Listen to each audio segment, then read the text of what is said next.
Jaycee, first of all, just how good does it feel to be back out here competing? It feels good. You know, Big Ten got canceled, the Pac-12 got canceled. It was just kind of nerve-wracking as a player with the thought that you might not be out there this year. But like Coach said, we get to practice, and a lot of kids right now don't get to practice, so it feels good to be back out here. What have you been doing the last couple months? Obviously, you talk about kind of the uncertainty. Just kind of walk me through the last couple months since March when things ended and what you've been doing to stay in shape. Just the same things we do out here. Our individual drills as DB, doing that, and then doing a lot of running. So that was pretty much my whole program, and just preparing that we're going to play this season, which it look like we are. How important is it for you personally to have the opportunity to play this season? It's very important. You know, last year coming out of a 4-8 season, that's not where we want to be as a team. And me personally, I just want to put my best football out there. So I feel like it's definitely important that we play this season.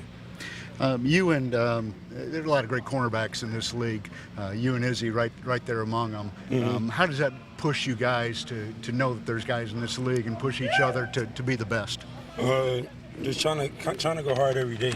And like you said, we know we amongst the best, but there's guys everywhere that's good, and all it takes is one play to get beat. So we trying to just stay locked in 24/7 and play every play like it's our last play.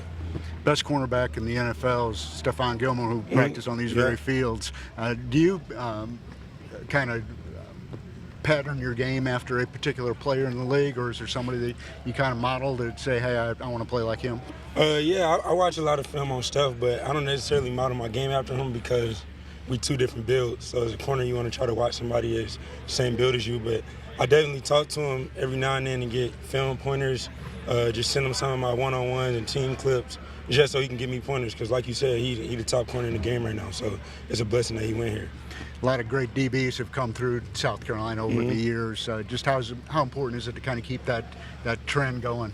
It's very important. You know, like you said, me and Izzy, we feel like we two of the best DBs in the nation, so just having an opportunity to come out this prestigious school with the DBs that they had in the past, it's just a blessing to be a part of it. I think one of the things that maybe has kept you from getting maybe some of the recognition that you deserve is not having an interception. Right. Obviously, you know, how important is that for you to get that first one, and what would that mean? I'm kind of trying to not focus on it, because it seems like the more I think about it, the more the ball don't get thrown my way. So just trying to go out there and do my job, whether it's tackling, covering, picking the ball off, just putting a complete game of football together, and hopefully the picks start rolling in soon. If and when you get that first one, any thoughts on what your reaction's going to be? You going to fire the ball in the stands or anything? Nah, I ain't. Coach Muschamp don't like that too much, so I ain't going to do that. But hopefully I get more than one, so I'm going to try to stay calm. Working against some of the receivers here, a lot of young guys out here that you're working against. Anybody kind of catch your eye at this point? 81, I think his name Jalen Brooks, transfer. Today was his first day. He the real deal. Rico, young freshman, and the guys all know what Shy and Josh and them guys can do. But I feel like we got a good group of receivers. I can't wait to see them compete.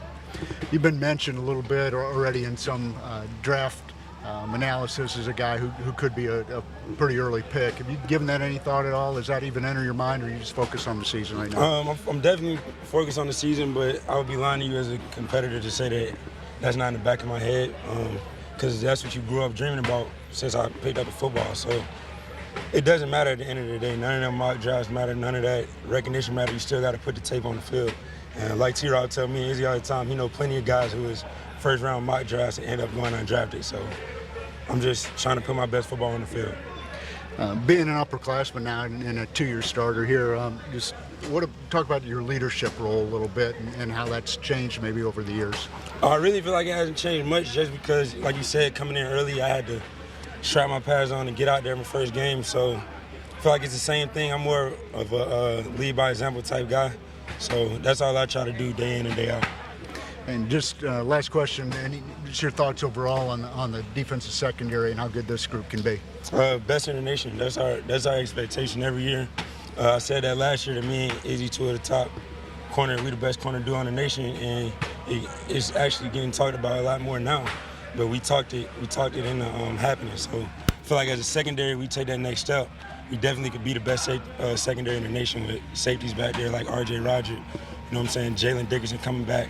I'm just excited to get out there and compete.